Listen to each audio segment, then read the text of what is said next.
So I did a test fitting of the motor, and these old motor mounts that were here before need to be moved up 3 inches. Considering it's 1 inch back on that side and the whole thing's crooked, I'm just going to cut it all off.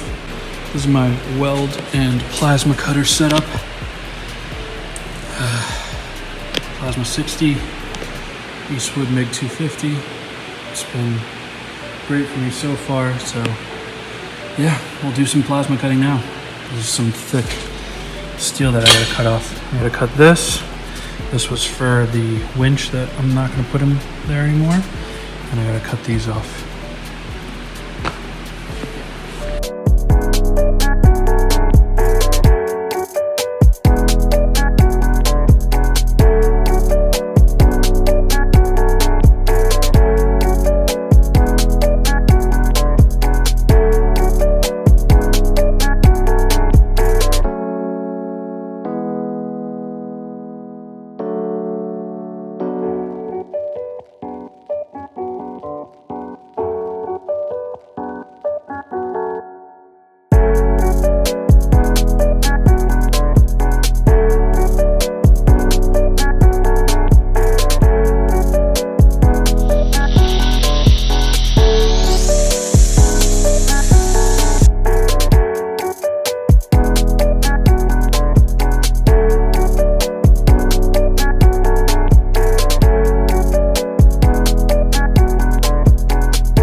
wanted to show you what we did today. So put the motor roughly in about the position that I want it to be in.